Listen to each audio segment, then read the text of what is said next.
ಸಾಯಿರಾಮ್. ಆತ್ಮೀಯ ವೀಕ್ಷಕ ಬಾಂಧವರಿಗೆಲ್ಲ ಇವತ್ತಿನ ಜೀವನಾಮೃತ ಕಾರ್ಯಕ್ರಮಕ್ಕೆ ಸ್ವಾಗತ ಸುಸ್ವಾಗತ. ವೀಕ್ಷಕರೇ, ಮುಂದಿನ ತಿಂಗಳಿಂದ ಮಕ್ಕಳಿಗೆ ಎಕ್ಸಾಮ್ಸ್ ಶುರುವಾಗ್ತಾ ಇದೆ. ಕೆಲವರಿಗೆ ಈ ಮಾರ್ಚಿ ಏಪ್ರಿಲಲ್ಲಿ ಅಂದರೆ ಎಕ್ಸಾಮ್ಸ್ ಎಲ್ಲ ಪ್ರಾರಂಭ. ವಿದ್ಯಾರ್ಥಿಗಳಿಗೆ, ಸ್ಟೂಡೆಂಟ್ಸ್ಗೆ ಎಕ್ಸಾಮ್ ಅಂದ ತಕ್ಷಣ ಏನು ಭಯ. ಯಾರಿಗೆ ಭಯ? ಸರಿಯಾಗಿ ಓದಿಲ್ಲ ಅನ್ನೋರಿಗೆ ಭಯ, ಸರಿಯಾಗಿ ಕಾಲೇಜ್ಗೆ ಹೋಗಿಲ್ಲ ಅನ್ನೋರಿಗೆ ಭಯ. ಮನೆ ಕೂತ್ಕೊಂಡು ಶ್ರದ್ಧಾಭಕ್ತಿಯಿಂದ ಕಾಲೇಜಿನ ಪಾಠಗಳು, ಸ್ಕೂಲ್ ಪಾಠಗಳು, ಹೋಮ್ವರ್ಕ್ಗಳನ್ನ ಸರಿಯಾಗಿ ಮಾಡಲಿಲ್ಲ ಅಂದರೆ ಈ ಎಕ್ಸಾಮ್ಗೆ ಹೋಗೋಕ್ಕೆ ಭಯ. ಈ ರೀತಿ ಇರುವಂಥ ಸ್ಟೂಡೆಂಟ್ಸು ಕೋಟ್ಯಾಂತರ ಜನ ಇದ್ದಾರೆ. ಒಂದು ಸೋಮಾರಿಗಳು, ಓದಲ್ಲ, ಕಾಲೇಜ್ಗೆ ಸ್ಕೂಲ್ ಸರಿಯಾಗಿ ಹೋಗಲ್ಲ, ಕಳ್ಳಾಟ ಆಡಿಕೊಂಡು ಕಾಲ ಕಳೆದು ಬಿಡ್ತಾರೆ. ಅಂಥವ್ರಿಗೆ ಎಕ್ಸಾಮ್ ಬಂದಾಗ ಭಯ ಬರ್ತದೆ. ಕಾಲೇಜ್ಗೆ ಹೋಗ್ತಾರೆ, ಸ್ಕೂಲ್ಗೆ ಹೋಗ್ತಾರೆ, ಅಲ್ಲಿ ಏನು ಪಾಠ ಮಾಡ್ತಾರೋ ಅದಕ್ಕೆ ಕೇಳಲ್ಲ, ಇನ್ನು ಬೇರೆ ಮೊಬೈಲೋ ಮೆಸೇಜ್ ಮಾಡಿಕೊಂಡು ಅವ್ರಿಗೆ ಮೆಸೇಜ್ ಕಳಿಸ್ಕೊಂಡು ಇನ್ಸ್ಟಾಗ್ರಾಮು ಫೇಸ್ಬುಕ್ಕು ನೋಡ್ಕೊಂಡು ಕಾಲ ಕಳೆದು ಅಲ್ಲಿ ಏನು ಹೇಳ್ತಾರೋ ಮೇಸ್ಟ್ರು ಕಾಲೇಜಲ್ಲಿ ಲೆಕ್ಚರ್ ಹೇಳ್ತಾರೋ ಗಮನಕ್ಕೆ ಹೋಗಲ್ಲ, ಮನೆಗೆ ಬಂದರೆ ಅರ್ಥವಾಗಲ್ಲ. ಇದು ಒಂದು ಪ್ರಾಬ್ಲಮ್ಮು. ಇನ್ನೊಂದು, ಓದಿದರೆ ಚೆನ್ನಾಗೆ, ಎಕ್ಸಾಮ್ ವಾರ ಅಥವಾ 2 ದಿನ ಅಥವಾ ನಾಳೆ ಬೆಳಗ್ಗೆ ಎಕ್ಸಾಮ್ ಅಂದ ತಕ್ಷಣ ಅವರಿಗೆ ಮಾನಸಿಕವಾಗಿ ಕುಗ್ಗೋಗ್ಬಿಡ್ತಾರೆ. ಅಯ್ಯೋ ನಾಳೆ ಎಕ್ಸಾಮ್ ಇದೆ, ನಾವು ಓದಿಲ್ದರು ಬಂದುಬಿಟ್ರೆ, ಓದಿರೋದೆಲ್ಲ ಬಂದರೆ ಓಕೆ, ಕ್ವಶನ್ ಪೇಪರಲ್ಲಿ ನಾನು ಓದಿಲ್ದವ್ರ ಪ್ರಶ್ನೆಗಳು ಕೇಳಿಬಿಟ್ರೆ ಏನಪ್ಪ ಮಾಡೋದು ಅಂತ ಸೈಕಲಾಜಿಕಲ್ ಆಗಿ ಒಂಥರ ನೆಗೆಟಿವ್ ಆಗಿ ಥಿಂಕ್ ಮಾಡ್ತಾರೆ. ನೆಗೆಟಿವ್ ಆಗಿ ಥಿಂಕ್ ಮಾಡೋದು. ಓದಿದ್ದೀನಿ, ಎಷ್ಟು ಬರುತ್ತೋ ಅಷ್ಟು ಬರೆಯೋದು, ಬರಲಿಲ್ಲ ಬಿಟ್ಬಿಡೋದು ಅನ್ನೋ ಪಾಸಿಟಿವ್ಗೆ ಥಿಂಕ್ ಮಾಡೋದೇ ಇಲ್ಲ. ನಾನು ಓದಿರೋದಲ್ಲೇ ಕ್ವಶನ್ ಕೇಳೋಂಗೆ ಮಾಡಪ್ಪ, ನಾನು ಯಾವುದು ಓದಿಲ್ವೋ, ನಂಗೆ ಯಾವುದು ಅರ್ಥವಾಗಿಲ್ವೋ, ಯಾವ್ದು ಬರಲ್ವೋ ಅದ್ರ ಬಗ್ಗೆ ಕ್ವಶನ್ ಕೇಳಿದವ್ರಿಗೆ ಮಾಡಪ್ಪ ಅಂತ ದೇವ್ರಿಗೆಲ್ಲ ಪ್ರಾರ್ಥನೆ ಮಾಡೋದು. ದೇವ್ರಿಗೆ ಪ್ರಾರ್ಥನೆ ಮಾಡೋ ಬದಲು ಕೂತ್ಕೊಂಡು ಚೆನ್ನಾಗಿ ಓದಿ. ಇದೇ ಅಜ್ಞಾನ. 3ನೇ ವೆರೈಟಿ ಸ್ಟೂಡೆಂಟ್ಸು ಓದ್ತಾರೆ, ಎಲ್ಲ ಓದಿದರೆ ನಾನು ಚೆನ್ನಾಗಿ ಬರೀತೀನಿ ಅಂತ ಒಂಥರ ಆಸೆ ಆಕಾಂಕ್ಷೆ ಇರ್ತದೆ. ಆದರೆ ಇನ್ನೊಬ್ಬರ ಬಗ್ಗೆ ಅಪಹಾಸ್ಯ ಮಾಡೋದು, ನಿನಗೇನೋ ಓದೇ ಇಲ್ಲ, ನಾನೆಲ್ಲ ಓದಿದ್ದೀನಿ, ನಾನು ಓದಿರೋಷ್ಟು ನೀವು ಓದಿಲ್ಲ, ನಾನು ಏನು ಕೇಳಿ ಬರೆಯೋಕ್ಕೆ ರೆಡಿದ್ದೀನಿ, ಎಂಥ ಪ್ರಶ್ನೆ ಕೇಳಿ ಆನ್ಸರ್ ಮಾಡೋಕ್ಕೆ ರೆಡಿದ್ದೀನಿ ಅಂತ ಉಡಾಫೆ, ಅಹಂಕಾರ, ಗರ್ವ. ನಾನು ಚೆನ್ನಾಗಿ ಓದಿದ್ದೀನಿ, ನಾನು ಭಾಳ ಚೆನ್ನಾಗಿ ಬರೀತೀನಿ ಎಕ್ಸಾಮ್, ನಾನೇ ಫಸ್ಟ್ ಕ್ಲಾಸ್, ನಾನೇ ಫಸ್ಟ್ ರ್ಯಾಂಕ್, ನಾನೇ ಎಲ್ಲದಕ್ಕೂ ಹೆಸರು ತಗೊಳ್ಳೋದು ಅನ್ನೋ ಅಹಂ ಅನ್ನೋದು ಸ್ಟೂಡೆಂಟ್ಸಲ್ಲಿ ಭಾಳ ಜನಕ್ಕಿದೆ. ಈಗ ಆ ಅಜ್ಞಾನದಿಂದ ಎಷ್ಟು ಜನ ಫೇಲ್ ಆಗಿಬಿಡ್ತಾ ಇದ್ದಾರೆ. ಅಜ್ಞಾನ ಒಂದು ವಿಘ್ನ ನಮಗೆ. ಅಜ್ಞಾನ, ಗರ್ವ ಅನ್ನೋದೊಂದು ವಿಘ್ನ. ಅವ್ನು ಚೆನ್ನಾಗಿ ಫಸ್ಟ್ ರ್ಯಾಂಕ್ ಬಂದುಬಿಡ್ತಾನೆ ಅಂತೇಳಿ ಅವ್ನಿಗೇನಾದ್ರು ಒಂದು ತೊಂದರೆ ಕೊಡೋದು ಹುಡುಗರಲ್ಲೇ. ಈ ರೀತಿ ತೊಂದರೆ, ಅಸೂಯೆ ಪಡೋದು, ಅಹಂಕಾರ ಪಡೋದು, ಅಸೂಯೆ ಪಡೋದಕ್ಕೆ ಜೊತೆಗೆ ಹಾಸ್ಯ ಮಾಡೋದು, ಟೀಕೆ ಮಾಡೋದು, ಇವೆಲ್ಲ ವಿಘ್ನಗಳು ನಮ್ಮ ವಿದ್ಯಾಭ್ಯಾಸಕ್ಕೆ. 3ನೇದು, ಎಕ್ಸಾಮ್ ನಾಳೆ, ಇವತ್ತು ಅಮ್ಮ ಅಡ್ಮಿಟ್ ಆಗಿಬಿಡ್ತಾಳೆ, ಹಾಸ್ಪಿಟ್ಲಿಗೆ ಅಮ್ಮ ಅಡ್ಮಿಟ್ ಆಗಿಬಿಟ್ಲು. ಎಕ್ಸಾಮ್ ನಾಳೆ, ಮನೇಲಿ ತಾತ ಸತ್ತೋಗ್ಬಿಟ್ಟ. ಇನ್ನೊಬ್ಬರ ಮನೇಲಿ ನಾಳೆ ಎಕ್ಸಾಮ್ ಬರೀಬೇಕು, ಏನೋ ಹಾಲು ಅಥವಾ ಮೊಸರು ತುಪ್ಪನೇನೋ ತರಕ್ಕೆ ಹೋಗಿದ್ದಾನೆ, ಬರ್ಬೇಕಾದ್ರೆ ಆಕ್ಸಿಡೆಂಟಾಗಿ ಕಾಲು ಬಿದ್ದು ಎಕ್ಸಾಮ್ಗೆ ಹೋಗೋಕ್ಕಾಗಲ್ಲ, ಅಡ್ಮಿಟ್ ಆದ. ಎಕ್ಸಾಮ್ ಬರೆಯೋ ವಿದ್ಯಾರ್ಥಿ ಅಡ್ಮಿಟ್ ಆದ ಹಾಸ್ಪಿಟ್ಲಿಗೆ. ಏನೋ ತರಕ್ಕೆ ಹೋದ, ಅಮ್ಮ ಏನೋ ತೊಗೊಂಬಾರೋ ಅಂತ ಕಳಿಸಿದ್ಲು. ಹೋಗಿ ತೊಗೊಂಬರ್ತಿದ್ದಾನೆ, ಒಂದಷ್ಟು ಕರ್ಬೇವಿನ ಸೊಪ್ಪು, ಕೊತ್ತಂಬರಿ ಸೊಪ್ಪು, 1 ಲೀಟ್ರ್ ಹಾಲು, ಹಾಲಿನ ಪ್ಯಾಕೆಟು ಕೇಳ್ಕೊಂಬರ್ತಿರ್ಬೇಕಾದ್ರೆ ಕ್ರಾಸ್ ಮಾಡಬಲ್ಲ ಏನೋ ಮಾಡಬಲ್ಲ ಆಕ್ಸಿಡೆಂಟ್ ಆಯಿತು, ಬಿದ್ದ. ಪೊಲೀಸ್ ಕಂಪ್ಲೇಂಟ್ ಆಯಿತು, ತೊಗೊಂಡು ಅಡ್ಮಿಟ್ ಮಾಡಿದ್ರು. ನಾಳೆ ಬೆಳಗ್ಗೆ ಎಕ್ಸಾಮ್. ನೋಡಿ, ಅವನಿಗೆ ಚೆನ್ನಾಗಿ ಓದಿ ರೆಡಿಯಾಗಿದ್ದಾನೆ, ಖುಷಿಯಾಗಿದ್ದಾನೆ ಎಕ್ಸಾಮ್ಗೆ ಹೋಗಿ ಬರೆಯೋಕ್ಕೆ, ಆದರೆ ಆಕ್ಸಿಡೆಂಟ್ ಆಯಿತು, ಅಡ್ಮಿಟ್ ಆದ. ಎಕ್ಸಾಮ್ ಆಮೇಲೆ ಬರಿಬೋದು, ಮೊದಲು ಅಡ್ಮಿಟ್ ಮಾಡಿ ಅಂತ ಅವರೆಲ್ಲ ಹೇಳಿದ್ರು, ಅಡ್ಮಿಟ್ ಮಾಡೋರು. ಸೊ ಎಕ್ಸಾಮಿನೇಷನ್ ಅವನಿಗೆ ಈ ವರ್ಷ ಕೂತ್ಕೊಳ್ಳೋಕ್ಕಾಗಲ್ಲ, 1 ವರ್ಷ ಹೋಯ್ತು. ವಿಘ್ನ ಹೆಂಗೆ ಬಂತು? ಆಕ್ಸಿಡೆಂಟ್ ಮುಖಾಂತರ. ಇನ್ನೊಂದು ನಮಗೆ ಅತಿಯಾಗಿ ತಿಂದುಬಿಡ್ತೀವಿ ಚೆನ್ನಾಗಿ. ಅಮ್ಮ ತಿನ್ನಿಸ್ತಾಳೆ, ಚೆನ್ನಾಗಿ ಊಟ ಮಾಡ್ರೋ ಅಂತಾಳೆ, ಊಟ ಮಾಡಿಸ್ತಾಳೆ. ಓದೋ ಕೂತಾಗ ಹಾಕ್ಲಿಕ್ಕೆ ಬರುತ್ತೆ, ನಿದ್ದೆ ಬರುತ್ತೆ. ನಿದ್ದೆನೇ ಮಾಡೋದು. ಓದುವಾಗ, ಬರೀವಾಗ, ಹೋಮ್ವರ್ಕ್ ಮಾಡುವಾಗ ನಿದ್ದೆ ಜಾಸ್ತಿ. ನಾವು ತಿನ್ನೋ ಆಹಾರ ಹೊಟ್ಟೆ ತುಂಬ ತಿಂದರೂ ಕೂಡ ಓದಕ್ಕೆ ತೊಂದರೆ ಕೊಡುತ್ತೆ. ಅದೊಂದು ವಿಘ್ನ ನಮಗೆ. ಮೂರನೇದು, ಒಂದು ಮನೇಲಿ ಏನೋ ದುರ್ಘಟನೆ ನಡೀತು, ಅಮ್ಮ ಅಡ್ಮಿಟ್ ಆದ್ಲೋ ಅಥವಾ ತಾತ ಸತ್ತೋದ, ಅವನ ಆಕ್ಸಿಡೆಂಟ್ ಆಯಿತು ಅಂತನೋ ಅಥವಾ ಇನ್ನೇನೋ ಯಾವುದೋ ಒಂದು ಬಗೆಹರಿಸೋಕ್ಕಾಗದಿರೋಂಥ ಸಮಸ್ಯೆ ಮನೇಲಿ ಬಂದಾಗ ಅವನಿಗೆ ಎಕ್ಸಾಮ್ಗೆ ಹೋಗೋಕ್ಕಾಗಲಿಲ್ಲ, ಸ್ಕೂಲ್ಗೆ ಹೋಗೋಕ್ಕಾಗಿಲ್ಲ, ಕಾಲೇಜ್ಗೆ ಹೋಗೋಕ್ಕಾಗ್ತಿಲ್ಲ. ಇನ್ನೊಂದು ಎಕ್ಸಾಮು ಇನ್ನೊಂದು ವಾರ ಇದ್ದಾಗೆ ಅಥವಾ 4 ದಿನ ಇದ್ದಂಗೆ ವಿಪರೀತ ಚಳಿ ಜ್ವರ ಬಂದುಬಿಡುತ್ತೆ ಹುಡುಗರಿಗೆ, ಓದೋ ಹುಡುಗರಿಗೆ, ಕೆಲವರಿಗೆ. ಆ ಜ್ವರದಲ್ಲಿ ಎಕ್ಸಾಮ್ ಕೊಳ್ಸೋಕ್ಕಾಗಲ್ಲ, ಆ ಚಳಿ ಜ್ವರದಲ್ಲಿ ಎಕ್ಸಾಮ್ ಬರೆಯೋಕ್ಕಾಗಲ್ಲ. ಅನಾರೋಗ್ಯನೂ ಒಂದು ವಿಘ್ನ ನಮ್ಮ ಎಕ್ಸಾಮ್ಗೆ ಅಥವಾ ಸ್ಕೂಲ್ಗೆ, ಕಾಲೇಜ್ಗೆ ಹೋಗಲಿಕ್ಕೆ. ಅತಿಯಾಗಿ ತಿಂದು ಲೂಸ್ ಮೋಷನ್ ಆಯಿತು, ವಾಟರ್ ಇನ್ಫೆಕ್ಷನ್ ಆಯಿತು. ನೆಕ್ಸ್ಟ್ ವೀಕ್ ಎಕ್ಸಾಮ್ ಇದೆ, ಕುಲದೇವರಿಗೆ ಪೂಜೆ ಮಾಡಿಸ್ಕೊಂಬರೋಣ ಅಂತ ಕರ್ಕೊಂಡೋದ್ರು. ಸೆಕೆಂಡ್ PUC ಆಗಿದೆ, ಇಂಜಿನಿಯರಿಂಗ್ ಮೆಡಿಕಲ್ಗೆ ಎಂಟ್ರೆನ್ಸ್ ಬರೀಬೇಕು, ಕುಲದೇವರಿಗೆ ಹೋಗ್ಬಿಟ್ಟು ಬರೋಣ ಅಂತೇಳಿ ಬರ್ತಾ ಇದ್ದಾರೆ. ಬಂದು ಇನ್ನೇನು ಬೆಂಗಳೂರು ಹತ್ರ ಬರ್ತಿರ್ಬೇಕಾದ್ರೆ ಅವ್ರಿಗೆ ಆಕ್ಸಿಡೆಂಟ್ ಆಯಿತು. ಯಾವುದೋ ಗೂಡ್ಸ್ ಗಾಡಿ ಬಂದು ಗುದ್ದುಬಿಡ್ತಂತೆ. ಸ್ಟೂಡೆಂಟು ಮುಂದೆ ಕೂತಿದ್ದ, ಅವನಿಗೆ ಈ ಜಾಗದ ಪೂರ್ತಿ ಪೆಟ್ಟಾಯಿತು. ಡಾಕ್ಟ್ರ್ ಹೇಳಿದ್ರು 15 ದಿವಸ ಅವನು ಅಡ್ಮಿಟ್ ಆಗಬೇಕಾಗಿ ಬರುತ್ತೆ ಅಂತ. ಮುಂದಿನ ವಾರ ಅವನು ಇಂಜಿನಿಯರಿಂಗ್ ಡಾಕ್ಟ್ರಿಗೆ ಹೋಗಲಿ ಅಂತ ಹರಕೆ ಕಟ್ಕೊಂಬಂದು ಪೂಜೆ ಮಾಡಿಸ್ಕೊಂಬಂದರು. ನೋಡಿದ್ರೆ ಅವನು ಅಡ್ಮಿಟ್ ಆದ, ಹೋಗಲೇ ಇಲ್ಲ, ಎಂಟ್ರೆನ್ಸ್ ಎಕ್ಸಾಮ್ ಬರೆಯೋಕ್ಕೆ ಸಾಧ್ಯನೇ ಆಗಲಿಲ್ಲ. ಹಲವಾರು ವಿಘ್ನಗಳು ವಿದ್ಯಾರ್ಥಿ ಜೀವನದಲ್ಲಿ ಬರ್ತದೆ. ಇನ್ನೊಂದು ವಿಶೇಷ, ಒಂದು ಹುಡುಗ ಸೆಕೆಂಡ್ PUC ಮಾಡಿದ್ದಾನೆ, ಅವನು ಚೆನ್ನಾಗಿ ಓದಿದ್ದಾನೆ, ಎಕ್ಸಾಮ್ಗೂ ರೆಡಿಯಾಗಿದ್ದಾನೆ. ನಾಳೆನೋ ನಾಳಿದ್ದು ಎಕ್ಸಾಮ್ ಇದೆ, ಎಲ್ಲ ತಯಾರಿಯಾಗಿದ್ದಾನೆ. ಮನೆಯಲ್ಲಿ ಯಾರೋ ಬಂದು ಏನು ವಿಷಯಕ್ಕೂ ಗೊತ್ತಿಲ್ಲ ಜೋರ ಗಲಾಟೆಯಾಗಿ ಸಾಮಾನೆಲ್ಲ ಹೊಡೆದು ಬಿಸಾಕಿ, TV ಹೊಡೆದಾಕಿ, ಏನೋ ಗಲಾಟೆ ಆಗಿದೆ ಅವ್ರ ಮನೇಲಿ. ಯಾಕೆ ಆ ಥರ ಆಯಿತು ಅಂತ ಅವ್ನಿಗಿವತ್ತು ಅರ್ಥವಾಗಲಿಲ್ಲ. ಎಲ್ಲ ಅದು ಅವ್ರ ಅಮ್ಮ ಮಾಡಿದ ಮಿಸ್ಟೇಕಾ, ಅವ್ರ ಅಪ್ಪನ ಮಿಸ್ಟೇಕೋ ಗೊತ್ತಿಲ್ಲ. ಎಲ್ಲ ಮಾಡಿ ಆ ಹೊಡೆದುವಾಗ ಬೀಳುವಾಗ ಆ ಹುಡುಗನ ಬಿಟ್ಕೊಂಡು ಚೆನ್ನಾಗಿ ಹೊಡೆದ್ಬಿಟ್ಟು ಕೈಯೆಲ್ಲ ಹಿಂಗೆ ನುಲ್ಚಿ ಬಿಟ್ಬಿಟ್ಟು ಹೊರಟೋಗಿದ್ದಾರೆ. ಎಕ್ಸಾಮ್ ಬಲಗೈಲಿ ಬರೀಬೇಕಾ ಕೈನಾಗೆಲ್ಲ ನುಲ್ಚಿಬಿಟ್ಟಿದ್ದಾರೆ ಪಾಪ. ಅವಳಿಗೆ ಎಕ್ಸಾಮ್ಗೆ ಹೋಗಿ ಬರೆಯೋಕ್ಕೆ ಆಗಲಿಲ್ಲ. 15 ದಿನ ಆದಮೇಲೆ ಟ್ರೀಟ್ಮೆಂಟ್ ಮಾಡಿ ಆಮೇಲೆ ಸರಿ ಹೋಯ್ತು ಕೈ. ನೋಡಿ, ಈ ಥರದ್ದು ಒಂದು ದೋಷ. ಇದೆಲ್ಲ ವಿಘ್ನಗಳು. ವಿದ್ಯಾರ್ಥಿ ಜೀವನ ಭಾಳ ಚೆನ್ನಾಗಿರುತ್ತೆ. ಅವ್ರಿಗೇನು ಹೆಂಡತಿ ಗಂಡ ಮಕ್ಕಳು ತಾಪತ್ರ ಇರೋದಿಲ್ಲ. ತಾವಾಯಿತು, ಸ್ಕೂಲು ಕಾಲೇಜ್ ಆಯಿತು, ಓದ್ಕೊಂಬರೋದು ಅಷ್ಟೇ. ಆದರೆ ಈ ಎಕ್ಸ್ಟರ್ನಲ್ ವಿಘ್ನಗಳು ಅವರ ಜಾತಕದಲ್ಲಿ, ಅಜ್ಜಿ ಸತ್ತೋದು ಅಂತ ಸ್ಕೂಲ್ಗೆ ಹೋಗೋಕ್ಕಾಗಿಲ್ಲ, ಎಕ್ಸಾಮ್ ಬರೆಯೋಕ್ಕಾಗಿಲ್ಲ. ಅಮ್ಮ ಅಡ್ಮಿಟ್ ಆಗುತ್ತಂತೆ, ಆ ಹುಡುಗ ಸ್ಕೂಲು ಕಾಲೇಜ್ಗೆ ಹೋಗೋಕ್ಕಾಗಲಿಲ್ಲ. ಅವನ ಆಕ್ಸಿಡೆಂಟ್ ಆಯಿತು, ಸ್ಕೂಲು ಕಾಲೇಜ್ಗೆ ಇಲ್ಲ. ಹೀಗೆ ಹಲವಾರು ರೀತಿಯಲ್ಲಿ ಒಬ್ಬ ವಿದ್ಯಾರ್ಥಿ ಜೀವನದಲ್ಲೇ ಕೆಲವು ದೋಷಗಳು ಅವರ ಜಾತಕದಲ್ಲಿ ಇರ್ತದೆ. ಒಂದು ಪೂರ್ವಜನ್ಮದ ಕರ್ಮದಿಂದ ವಿದ್ಯಾಭಂಗ ದೋಷ. ಈಗ ನಾನು ಓದೋ ಹುಡುಗರಿಗೆ ತೊಂದರೆ ಕೊಟ್ಟಿದ್ದರೆ, ರ್ಯಾಗಿಂಗ್ ಮಾಡಿದರೆ, ಗಲಾಟೆ ಮಾಡಿದರೆ, ಎದುರಿಸಿದರೆ, ಬೆದರಿಸಿದರೆ, ಈ ಜನ್ಮದಲ್ಲಿ ಆ ಏಜ್ ಬಂದ ತಕ್ಷಣ, ನಾನು 17ನೇ ವಯಸ್ಸಿನಲ್ಲಿ ಯಾರಿಗೊಬ್ರಿಗೆ ತೊಂದರೆ ಕೊಟ್ಟಿದ್ದೆ ಅಂತ ಇಟ್ಕೊಳ್ಳಿ. ಜನ್ಮದಲ್ಲಿ ರ್ಯಾಗಿಂಗ್ ಮಾಡಿದ್ದೆ, ಹೊಡೆದಿದ್ದೆ, ಬೈದಿದ್ದೆ, ಏನೋ ತೊಂದರೆ ಕೊಟ್ಟು ವಿದ್ಯಾರ್ಥಿಗೆ ಅಥವಾ ವಿದ್ಯಾರ್ಥಿನಿಗೆ ನಾನು ತೊಂದರೆ ಕೊಟ್ಟಿದ್ದೆ. ಈ ಜನ್ಮದಲ್ಲಿ 17ನೇ ವಯಸ್ಸಿಗೆ ನಾನು ಬೆಳೀತಾ ಇದ್ದೀನಿ, 17 ವರ್ಷಕ್ಕೆ ಬಂದಿನಿ. ಈ ಜನ್ಮದಲ್ಲಿ ನನಗೆ ಈ ಥರದ್ದು ಯಾವುದಾದ್ರು ಒಂದು ತೊಂದರೆಯಿಂದ ಆ ವಿಘ್ನ ಅಲ್ಲಿ ಬಂದು ಜಮಾ ಆಗಿ ಕರ್ಮ ನಡೆದೋಗ್ಬಿಡುತ್ತೆ.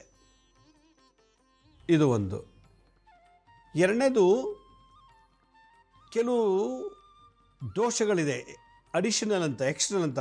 ಅವನು ಮಾಡಲೇಬಾರ್ದು, ಎಕ್ಸಾಮ್ಗೆ ಹೋಗಿ ಪಾಸಾಗಲೇಬಾರ್ದು ಅಂತೇಳಿ ಬೇಕು ಅಂತಲೇ ಅವ್ರ ಮನೆ ಜನ ಅವ್ರು ಯಾರೋ ಒಬ್ಬರು ಅವನಿಗೆ ಮಾಟಮಂತ ತಂತ್ರ ಮಾಡೋದು.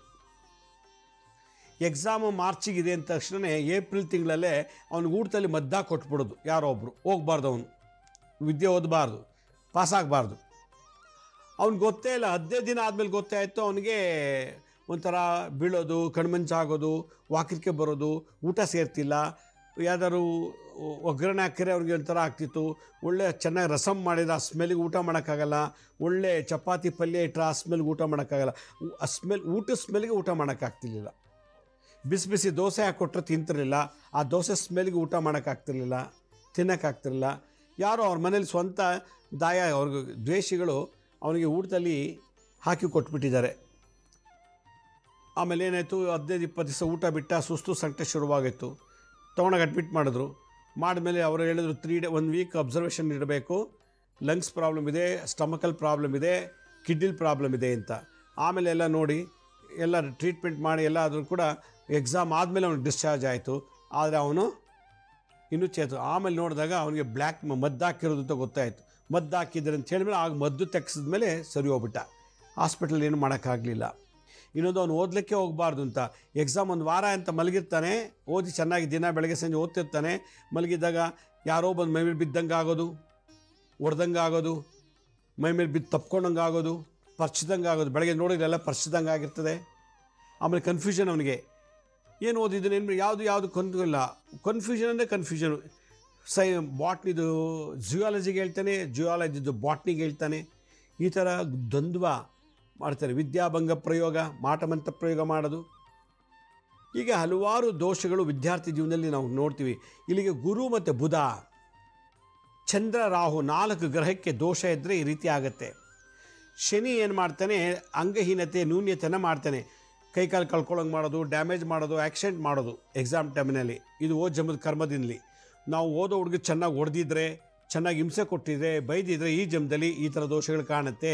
ಅದಕ್ಕೆ ನಾವು ಯಾವತ್ತು ಯಾರಿಗೂ ಹೊಡಿಬಾರ್ದು, ಬೈಬಾರ್ದು, ವಿದ್ಯಾರ್ಥಿಗಳಿಗೆ ಎದುರಿಸಬಾರ್ದು, ಬೆದರಿಸಬಾರ್ದು, ಮಾನಸಿಕವಾಗಿ ದೈಹಿಕವಾಗಿ ಹಿಂಸೆ ಕೊಡಬಾರ್ದು. ಕೊಟ್ಟರೆ ನೆಕ್ಸ್ಟ್ ಬರ್ತಿಲ್ಲ ಅವ್ರ ವಿದ್ಯಾರ್ಥಿ ಜೀವನ ಎಲ್ಲ ಕೆಟ್ಟೋಗುತ್ತೆ. ಎರಡನೇದು, ಜನ್ಮದಲ್ಲಿ ಮಾಟಮಂತ್ರ ಮಾಡಿಸಿದ್ರೆ ಆ ಪವರ್ ಈ ಜನ್ಮದಲ್ಲಿ ನಾನು ಸ್ಟೂಡೆಂಟ್ ಆಗಿದ್ದಾಗಲೇ ಅದು ರಿವರ್ಸ್ ಆಗುತ್ತೆ. ನಾನು ಜನ್ಮದಲ್ಲಿ ಮಾಡಿಸಿದ್ದೆ, ಅದು ಇವಾಗ ಇಂಟ್ರೆಸ್ಟ್ ಸಮೇತ ನನಗೆ ತಡ್ತಾ ಇದೆ. ಮೂರನೇದು, ನಾನು ಯಾರಿಗೂ ಊಟದಲ್ಲಿ ತಿನ್ನೋ ಪದಾರ್ಥ ವಿಷ ಹಾಕಿದ್ದೆ, ಮದ್ದು ಹಾಕಿದ್ದೆ. ಈಗ ನಾನು ಸ್ಟೂಡೆಂಟ್ ಲೈಫಲ್ಲಿ ನಾನು ಈಗ ಬೆಂಗಳೂರು ಹುಟ್ಟು ಬೆಳೀತಾ ಇದ್ದೀನಿ. 17-18ನೇ ವಯಸ್ಸಿಗೆ ಈಗ ನನಗೆ ಯಾರೋ ಹಾಕ್ತಾರೆ. ಆವಾಗ ನಾನು ಹಾಕಿದ್ದೆ, ಅದು ಈಗ ವಾಪಸ್ ನನಗೆ ಜಮಾ ಆಯಿತು. ಹೀಗೆ ಆಮೇಲೆ ತಂದೆ ತಾಯಿ ಮಾಡೋ ಕೆಲವು ಕೆಟ್ಟ ಕರ್ಮಗಳನ್ನು ಮಕ್ಕಳಿಗೆ ಓದಕ್ಕೆ ಬಿಡೋದಿಲ್ಲ. ಅಪ್ಪ ಅಮ್ಮದಿರು ದಿನ ಕೆಟ್ಟ ಕೆಲಸ ಮಾಡ್ತಿದ್ರೆ ಮಕ್ಳಿಗೆ ಓದೋಕ್ಕೆ ಅನುಗ್ರಹ ಆಗೋದಿಲ್ಲ. ಅದಕ್ಕೆ ಅಪ್ಪ ಅಮ್ಮದಿರು ಯಾವತ್ತೂ ಒಳ್ಳೆಯದನ್ನು ಮಾಡಬೇಕು. ಆಮೇಲೆ ಕೆಲವ್ರ ಮನೆಯಲ್ಲಿ ಈ ಸಲ ನೀನು ಫಸ್ಟ್ ರ್ಯಾಂಕ್ ಬಂದಿಲ್ಲ ಅಂದರೆ ಊಟ ಹಾಕಲ್ಲ, ಮನೆಯಿಂದ ಓಡಿಸ್ಬಿಡ್ತೀನಿ ಅಂತ ಬೆದರಿಕೆ.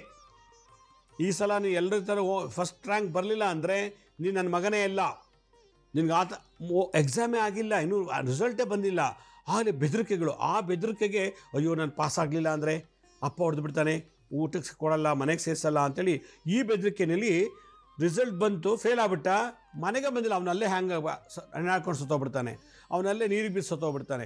ಯಾಕೆ? ಅಪ್ಪನಿಗೆ ಅವಮಾನ ಆಗುತ್ತೆ, ಅಪ್ಪ ಬೈತಾನೆ, ಹೊಡಿತಾನೆ, ಹಿಂಸೆ ಕೊಡ್ತಾರೆ, ನಾನು ಫೇಲ್ ಆಗ್ಬಿಟ್ನಲ್ಲ ಅಂಥೇಳಿ. ಅದರಿಂದ ತಂದೆ ತಾಯಿಗಳ ಪಾತ್ರ ಬಹಳ ದೊಡ್ಡದು ಇದರಲ್ಲಿ. ಅವ್ರು ಫೇಲ್ ಆಗ್ತಾರೆ, ಇನ್ನೂ ಒಂದು ಸಲ ಓದ್ರಾಯ್ತು. ಏನು ಫಸ್ಟ್ ರ್ಯಾಂಕ್ ಬಂದು ಇವ್ರಿಗೆ ಪದ್ಮಭೂಷಣ ಅವಾರ್ಡ್ ಕೊಡ್ತಾರಾ? ಇಲ್ಲ ಅಲ್ಲ. ಫೇಲ್ ಆದರೆ ಅವನಿಗೆ ಜೀವ ತೆಗೆದು ಬಿಡ್ತಾರಾ? ಇಲ್ಲ. ಅವ್ರವ್ರ ಕರ್ಮಾನುಸಾರವಾಗಿ ಗುರುಗಳ ಆಶೀರ್ವಾದ ಏನಿದೆ ಜಾತಕದಲ್ಲಿ, ಗುರುಗ್ರಹದ ಏನು ಆಶೀರ್ವಾದ ಇದೆಯೋ ಅದ್ರ ತಕ್ಕಂತೆ ಓದ್ತಾರೆ. ನೀವು ಹೊಡೆಯೋದು, ಬೈಯೋದು, ಬೆದರಿಸೋದು, ಹಿಂಸೆ ಕೊಡೋದು, ನೀನು ಫೇಲ್ ಆಗಿಬಿಟ್ರೆ ಮನೆಗೆ ಸೇರಿಸಲ್ಲ ಅಂತ ಗಲಾಟೆ ಮಾಡಿದ್ರೆ ಮನೆ ಒಳಗೆ ಬರಲ್ಲ. ಫೇಲ್ ಅಂತ ರಿಸಲ್ಟ್ ಗೊತ್ತಾಗ್ತಕ್ಷಣ ನೇಣಾಕೊಂಡು ಸತ್ತೋಗ್ಬಿಡ್ತಾನೆ. ಎಷ್ಟೋ ಮಕ್ಕಳು ರಿಸಲ್ಟ್ ಬಂದಾಗ, ಇಡೀ ಜಗತ್ತಿನಲ್ಲಿ ರಿಸಲ್ಟ್ ಬಂದ ತಕ್ಷಣ 1000 ಮಕ್ಕಳು ಸತ್ತೋಗ್ತಾರೆ. ಯಾಕೆಂದರೆ ಭಯ. ಈ ಥರ ವಿಘ್ನಗಳು ನಾವು ಮಾಡಬಾರ್ದು ಮಕ್ಕಳಿಗೆ. ಅದಕ್ಕೆ ತಂದೆ ತಾಯಿಗಳು ಮಕ್ಕಳಿಗೆ ಫೇಲ್ ಆದರೂ ಪರವಾಗಿಲ್ಲ, ಪಾಸ್ ಆದರೂ ಪರವಾಗಿಲ್ಲ ಅನ್ನೋ ಪ್ರೀತಿ ತೋರಿಸ್ಬೇಕು. ಆಗ ಅವ್ರಿಗೆ ಫೇಲ್ ಆಗೋ ಅನ್ನೋ ಚಟನೇ ಇರೋದಿಲ್ಲ, ಪಾಸ್ ಆಗಿಬಿಡ್ತಾರೆ. ಏನು ದೊಣ್ಣೆಲ್ಲಿ ಹೊಡಿಯೋದು, ಕಣ್ಬಿಟ್ಟು ಎದುರಿಸೋದು, ಬೈಯೋದು, ಎಲ್ಲರ ಮುಂದೆ ಅವಮಾನ ಮಾಡೋದು, ಮುಟ್ಟಾಳ, ಡೊನೇಷನ್ ಕೊಟ್ಟೆ, ಊಟ ಕೊಟ್ಟೆ, ಬಟ್ಟೆ ಕೊಟ್ಟೆ, ಫೀಸ್ ಕೊಟ್ಟೆ, ಎಲ್ಲ ಕೊಟ್ಟೆ, ಫೇಲ್ ಆದ ಅಂತೇಳಿ ಬಂದು ಮಿತ್ರ ಮುಂದೆ ಅವಮಾನ ಮಾಡೋದು, ಅವಮಾನ ತಡಿಕಾಗದೆ ಸತ್ತೋಗ್ಬಿಡ್ತಾನೆ ನೇಣು ಹಾಕ್ಕೊಂಡು. ಇದೆಲ್ಲ ಮಾಡಬಾರ್ದು. ಆದ್ದರಿಂದ ಈ ಥರ ವಿದ್ಯಾರ್ಥಿಗಳ ಜೀವನದಲ್ಲಿ ಹಲವಾರು ವಿಘ್ನಗಳನ್ನು ಎದುರಿಸಿ ಅವರೊಂದು ಲೆವೆಲ್ ಬರಬೇಕಾಗತ್ತೆ. ಒಂದು ಚಂದ್ರದೋಷ, ಜಾತಕದಲ್ಲಿ ಚಂದ್ರ ನೀಚನಾದಾಗ. ಎರಡನೇದು ಶನಿ, ಚಂದ್ರನ ಜೊತೆ ಶನಿ ಇದ್ದಾಗ ಅವ್ರಿಗೆ ಆಗಾಗ ಅಂಗಹೀನತೆ, ಬೀಳೋದು, ಕಾರು ಮುರ್ಕೊಳ್ಳೋದು, ಆಕ್ಸಿಡೆಂಟ್ ಆಗೋದು, ಎಕ್ಸಾಮ್ ಟೈಮಲ್ಲೇ ಈ ಥರ ಆಗೋದು ಪೂರ್ವಜನ್ಮ ಕರ್ಮದಿಂದ. ಊಟದಲ್ಲಿ ವಿಷ ಹಾಕೋದು, ಮದ್ದು ಹಾಕೋದು, ಮಾಟಮಂತ್ರ ತಂತ್ರ ಪ್ರಯೋಗದಿಂದ ನರಳೋದು, ಈ ರ್ಯಾಗಿಂಗ್ ಮಾಡ್ತಾರೆ ಈ ಕೆಲವು ಕಡೆ ಎಲ್ಲ, ಈ ರ್ಯಾಗಿಂಗ್ ಭಯದಿಂದ, ಈ ಥರದ್ದೆಲ್ಲ ವಿಘ್ನಗಳಿಂದ ಮತ್ತು ಅವ್ರ ಸೋಮಾರಿತನ, ಅಹಂಕಾರ, ಅವ್ರು ಹೆಚ್ಚಿಗೆ ನಿದ್ದೆ ಮಾಡೋದು, ಇದೆಲ್ಲ ನಾವು ತಂದಂಥ ಕರ್ಮ. ಓದೋ ಹುಡುಗ ಅತಿಯಾಗಿ ನಿದ್ದೆ ಮಾಡಿ ಹಂಗೆ ಓದೋದು ಮರ್ತು ಬಿಡ್ತಾರೆ, ಹೋಮ್ವರ್ಕ್ ಮಾಡೋದು ಮರ್ತು ಬಿಡ್ತಾರೆ. ಏಳೋದು ಲೇಟು, ಮಲಗೋದು late, mobile, games, computer, laptops ಮತ್ತು ಹಲವಾರು ದುಶ್ಚಟಗಳಿಗೆ ಭಾಗಿಯಾಗಿ ಅವ್ರ ವಿದ್ಯಾಭ್ಯಾಸಕ್ಕೆ ಅವರೇ ವಿಘ್ನ ತಂದ್ಕೊಂಡ್ಬಿಡ್ತಾರೆ. ಇದು ಯಾವುದೂ ಅವ್ರು ಮಾಡ್ಕೊಂಡಿಲ್ಲ, ಈ ಗ್ರಹಗಳಿಂದ ಆಗುವಂಥ ದೋಷ. ಆದ್ದರಿಂದ ಚಂದ್ರ, ಶನಿ, ರಾಹು, ಬುಧ, ಗುರು, ಈ 5 ಗ್ರಹಕ್ಕೆ ಬುಧ ಬುದ್ಧಿಕಾರಕ, ಗುರು ಜ್ಞಾನಕಾರಕ, ಶನಿ ನಮ್ಮ ವಿದ್ಯಾಭ್ಯಾಸಕ್ಕೆ ಅಡೆತಡೆಗಳನ್ನು ಕೊಡುವಂಥವನು, ಚಂದ್ರನ ಮನಸ್ಸನ್ನು ಡಿಸ್ಟರ್ಬ್ ಮಾಡೋನು, ನಿದ್ದೆಯಿಂದ, ಆಕಳಿಕೆಯಿಂದ, ಅಥವಾ ಸ್ಮೋಕ್ ಮಾಡಬೇಕು ಅಂತ ಮನಸ್ಸು ಬರುತ್ತೆ, ಡ್ರಿಂಕ್ಸ್ ಮಾಡಬೇಕು, ಡ್ರಗ್ಸ್ ತೊಗೋಬೇಕು ಅಂತ ಬರುತ್ತೆ ಸ್ಟೂಡೆಂಟ್ ಲೈಫಲ್ಲಿ. ಇದು ಚಂದ್ರನ ರಾಹುದು ದೋಷ. ವಿದ್ಯಾರ್ಥಿ ಜೀವನದಲ್ಲಿ ತಮ್ಮ ಸ್ವಯಂ ನಡವಳಿಕೆ ಆ್ಯಟಿಟ್ಯೂಡಿಂದ ನಿದ್ದೆ ಮಾಡೋದು, ಆಕಳಿಸೋದು, ಮೊಬೈಲ್ ನೋಡೋದು, ಕಂಪ್ಯೂಟರ್ ಲ್ಯಾಪ್ಟಾಪಲ್ಲಿ ಆಟ ಆಡೋದು, ಗೇಮ್ಸ್ ಮಾಡೋದು, ಈ ಥರ ತಮ್ಮ ಸ್ವಯಂಕೃತ ವಿಘ್ನಗಳು. ಎರಡನೇದು ಎಮೋಷನಲ್, ಅಹಂಕಾರ, ದುರಂಕಾರ, ಗರ್ವ, ಅಸೂಯೆಯಿಂದ ಬರುವಂಥ ವಿಘ್ನಗಳು. ಮೂರನೇದು ಪ್ರಕೃತಿಯಿಂದ ಆಕ್ಸಿಡೆಂಟ್ ಆಗೋದು. ಮತ್ತು ನಮ್ಮ ಕುಟುಂಬದ ಜಾತಕದ ದೋಷ. ತಾಯಿ ಅಡ್ಮಿಟ್ ಆಗಿಬಿಡ್ತಾಳೆ ನಾಳೆ ಎಕ್ಸಾಮ್ ಇದ್ದಾಗ, ಅಜ್ಜಿ ಸತ್ತೋದು, ನಾಳೆ ಬೆಳಗ್ಗೆ ಎಕ್ಸಾಮ್, ಇವತ್ತು ರಾತ್ರಿ ಅಜ್ಜಿ ಸತ್ತೋಗ್ಬಿಟ್ಲು. ಈ ಥರದ್ದೆಲ್ಲ ಬರುವಂಥ ವಿಘ್ನಗಳಿಂದ ನಿವಾರಣೆ ಆಗಬೇಕು ಅಂತಂದರೆ ಏನು ಮಾಡಬೇಕು? 108 ಗರಿಕೆಗಳನ್ನ ತೊಗೋಬೇಕು. 108 ಗರಿಕೆ ಫಸ್ಟು. 108 ಗರಿಕೆ ಎಲ್ಲಿ ಸಿಗುತ್ತೆ? ಫುಟ್ಪಾತಲ್ಲಿ, ಅಲ್ಲಿ ಪಾರ್ಕಲ್ಲಿ, ಅಲ್ಲಿ ಬೆಳೆದಿರ್ತದೆ. ಒಳ್ಳೆ ಜಾಗದಲ್ಲಿ ಬೆಳೆದಿರೋ ಗರಿಕೆ ತೊಗೊಳ್ಳಿ. ಆ ರೀಸಸ್ಸು, ಮಲಮೂತ್ರ ವಿಸರ್ಜನೆ ಆಗಿರೋ ಜಾಗಕ್ಕೆ ಹೋಗ್ಬಿಡಿ. ಒಳ್ಳೆ ಜಾಗದಿರೋ ಗರಿಕೆ ತೊಗೊಂಡು ಚೆನ್ನಾಗಿ ತೊಳಿರಿ, ಎಲ್ಲ ತೊಳೆದುಬಿಟ್ಟು ತುಂಬೆ ಹೂವು ಇದೆಯಾ ನೋಡಿ ಎಲ್ಲರೂ. ತುಂಬೆ ಹೂವು ಇದ್ದರೆ ಇನ್ನೂ ಬಹಳ ಒಳ್ಳೆಯದು. ತುಂಬೆ ಹೂವು ಸಿಕ್ಕಿಲ್ಲ, ತುಂಬೆ ಹೂವು ಕೂಡ ಬೀದಿಲಿ ಅಲ್ಲಿ ಇಲ್ಲಿ ಬೆಳೆದಿರ್ತದೆ. ಯಾರು ಅದಕ್ಕೆ ತೋಟ ಹಾಕಿರೋದಿಲ್ಲ, ಅಲ್ಲಲ್ಲೇ ತುಂಬೆ ಹೂವು ಬೆಳೆದಿರ್ತದೆ. ತುಂಬೆ ಹೂವು ಸಿಕ್ಕಿದ್ರೆ ಒಳ್ಳೆಯದು. ತುಂಬೆ ಹೂವು ಚಂದ್ರಗ್ರಹ. ಗರಿಕೆ ರಾಹುಕೇತುಗಳಿಗೆ ಶಾಂತಿ ಮಾಡ್ಬೋದು. ಗರಿಕೆ ರಾಹು ಮತ್ತು ಕೇತು ಎರಡಕ್ಕೂ ಗರಿಕೆ ಶಾಂತಿ ಮಾಡ್ಬೋದು ಅಂತ ಶಾಸ್ತ್ರ ಹೇಳುತ್ತೆ. ಶನಿಗೇನು ಮಾಡಬೇಕು? ಈ ಬನ್ನಿ ಪತ್ರ, ಶಮಿ ವೃಕ್ಷ, ಬನ್ನಿ ಮರ, ಅದರದ್ದು ಕಿತ್ಕೊಳ್ಳೋದು. ನಾವು ದಸರಾ ಟೈಮಲ್ಲಿ ಯೂಸ್ ಮಾಡ್ತೀವಲ್ಲ, ಆ ಥರ ಬನ್ನಿ ಮರಕ್ಕೆ ಹೋಗೋದು. ಅಲ್ಲಿ ಒಂದಷ್ಟು 108 ಅಥವಾ ಒಂದು 2 ಇಡಿ ಅಷ್ಟು ತೊಗೊಂಡು ಬರಬೇಕು.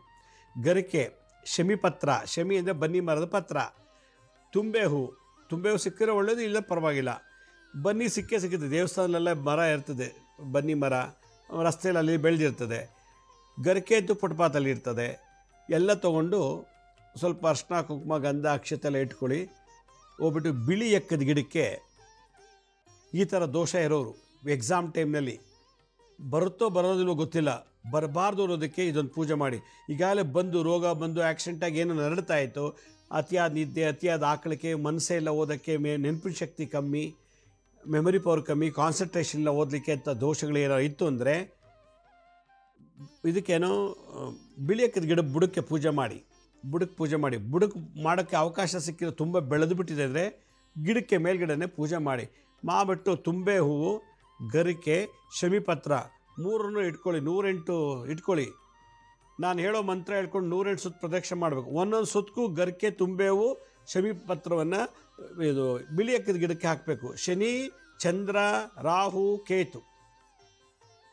ಆಮೇಲೆ ಬುಧ ಮತ್ತು ಗುರುಗ್ರಹ. ಬುಧ ಬುದ್ಧಿಕಾರಕ, ಗುರು ಜ್ಞಾನಕಾರಕ.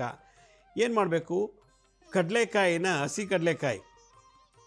ಹಸಿ ಕಡಲೆಕಾಯಿ ನೆನೆ ಹಾಕ್ಬಿಟ್ಟು ಅದಕ್ಕೆ ಸ್ವಲ್ಪ ಒಂದು ಕಾಯಿನ ಕೊಬ್ಬರಿ ಏನೋ ಮಿಕ್ಸ್ ಮಾಡಿಬಿಟ್ಟು ಸ್ವಲ್ಪ ಬೆಲ್ಲ ಹಾಕ್ಬಿಟ್ಟು ತಂದೆ ಬುಧ ಗುರುಗೂ 3ಕ್ಕೂ ಶಾಂತಿ ಆಯಿತು. ನೈವೇದ್ಯ ಮಾಡಬೇಕು.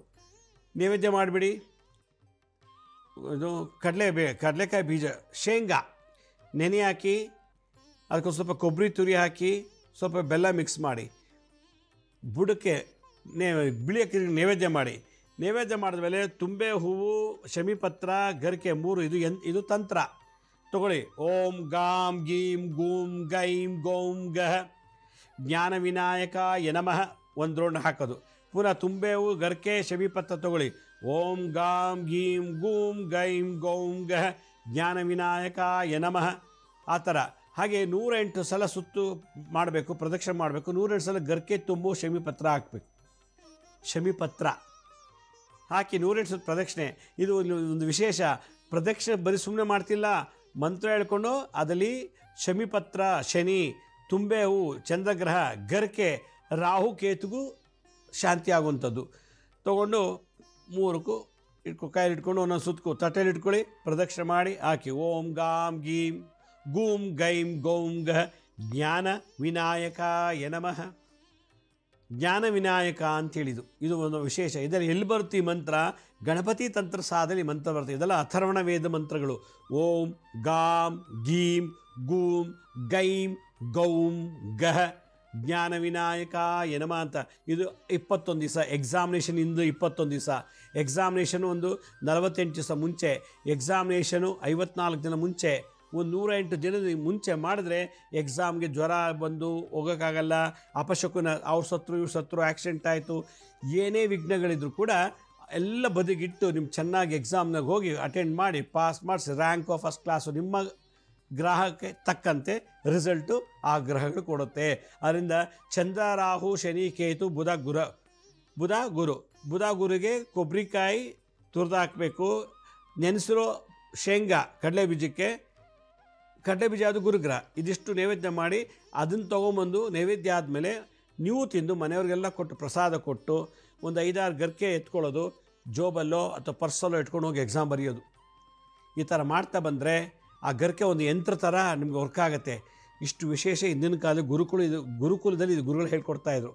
ಈ ರೀತಿ ದೋಷ ಇರುವಂಥ ವಿದ್ಯಾರ್ಥಿಗಳೇ ಇದು ನನ್ನ ಕಡೆಯಿಂದ ಒಂದು ಹೇಳುವಂಥ ಮಂತ್ರ ತಂತ್ರ ವಿದ್ಯೆ. ಇದನ್ನು ಮಾಡಿ ಅಂತ ಹೇಳ್ತಾ ನಮ್ಮ ಹಳೆ ಸಂಚಿಕೆಗಳು ಯಾರು ನೋಡೋಕ್ಕಾಗಿಲ್ವೋ ಅವ್ರು ನಮ್ಮ ಶಿರ್ಡಿ ಸಾಯಿ ಭಿಕ್ಷಾ ಕೇಂದ್ರ ಹೆಲ್ತ್ ಸೈನ್ಸ್ ಅಂತ 2 ಯೂಟ್ಯೂಬ್ ಚಾನಲ್ ಇದೆ. ಎರಡಕ್ಕೂ ಸಬ್ಸ್ಕ್ರೈಬ್ ಮಾಡ್ಕೊಳ್ಳಿ. ಇದ್ರ ಜೊತೆಗೆ SSBK ಜ್ಞಾನೋದಯ ಅಂತ ಒಂದು ಇನ್ನೊಂದು ಚಾನಲ್ ಇದೆ, ಮ್ಯೂಸಿಕ್ ಚಾನಲ್, ಅದಕ್ಕೂ ಸಬ್ಸ್ಕ್ರೈಬ್ ಮಾಡ್ಕೊಳ್ಳಿ. ಪಕ್ಕದಲ್ಲಿರೋ ಬೆಲ್ ಬಟನ್ ಪ್ರೆಸ್ ಮಾಡಿ. ನೋಡಾದ್ಮೇಲೆ ಒಂದು ಲೈಕ್ ಅಂತ ಒಂದು ಬಟನ್ ಇದೆ, ಆ ಲೈಕನ್ನು ಪ್ರೆಸ್ ಮಾಡಿ ಬಟನ್ನ. ಯಾಕೆಂದರೆ ನೀವು ಅದು ಪ್ರೆಸ್ ಮಾಡಿದ್ರೆ ನಿಮ್ಮ ಆತ್ಮಕ್ಕೂ ತೃಪ್ತಿ, ನನಗೂ ಕೊಡೋ ಒಂದು ಮರ್ಯಾದೆ. ಅದರಿಂದ ಲೈಕ್ ಅನ್ನೋ ಬಟನ್ನ ಪ್ರೆಸ್ ಮಾಡೋದನ್ನ ಮರಿಬೇಡಿ. ಎರಡನೇದು, ನಮ್ಮ ಹಳೆ ಎಲ್ಲ ಇನ್ಫಾರ್ಮೇಷನ್ ಸಂಚಿಕೆಗಳ ಡೀಟೇಲ್ಸ್ ಎಲ್ಲ ಫೇಸ್ಬುಕ್ಕು, ಇನ್ಸ್ಟಾಗ್ರಾಮು, ಟ್ವಿಟ್ಟರು, ಲಿಂಕ್ಡ್ಇನ್ ಕೂಡ ಅಪ್ಲೋಡ್ ಮಾಡ್ತಿದ್ದೀವಿ ಟೈಮ್ ಟು ಟೈಮು. ಅಲ್ಲೂ ನಿಮಗೆ ಭಾಳಷ್ಟು ಇನ್ಫಾರ್ಮೇಷನ್ ಸಿಗುತ್ತೆ. ಮತ್ತು ಅಪಾಯಿಂಟ್ಮೆಂಟ್ಸ್ ಬೇಕಿದ್ದವರು ನಾನು ಸ್ಕ್ರೀನ್ ಮೇಲೆ ತೋರಿಸ್ತಾ ನೋಡಿ, www.lakshmisrinivas.in ಅಂತ ನೀವೇ ಲಾಗಿನ್ ಆಗಿ ಯಾವ ಡೇಟು ಯಾವ ಟೈಮ್ಗೆ ನೀವೇ ಬುಕ್ ಮಾಡ್ಕೊಳ್ಳಿ. ಯಾರಿಗಾದ್ರು ತುಂಬ ಕ್ಯಾನ್ಸರು, ಪಿಟ್ಸು, ಈ ಥರ ಕ್ರೋನಿಕ್ ಡಿಸೀಸ್, ಕ್ಯಾನ್ಸರು ಈ ಥರದ್ದೇನಾದ್ರು ಇತ್ತು ಅಂದರೆ ಅದಕ್ಕೆ ಸಂಬಂಧಪಟ್ಟಂತೆ ಮೆಡಿಕಲ್ ರಿಪೋರ್ಟ್ ತೊಗೊಂಬಂದರೆ ಅದು ನೋಡಿ ನಾವು ನಿಮಗೆ ಮೆಡಿಕಲ್ ಆಸ್ಟ್ರಾಲಜಿ ಪ್ರಕಾರ ಪರಿಹಾರ ತಿಳಿಸ್ತೀವಿ ಅಂತ ಹೇಳ್ತಾ ಇವತ್ತಿನ ಸಂಚಿಕೆಯನ್ನು ಮುಗಿಸ್ತೀನಿ. ಇದೇ ರೀತಿ ನಾಳೆಯ ಸಂಚಿಕೆಯಲ್ಲಿ ಮತ್ತೊಂದು ವಿಶೇಷವಾದಂಥ ಮಾಹಿತಿಯನ್ನು ತಮ್ಮನ್ನು ಭೇಟಿ ಮಾಡ್ತೀನಿ. ಅಲ್ಲಿವರೆಗೂ ನನ್ನ ನಮಸ್ಕಾರ. ಸಾಯಿರಾಮ್.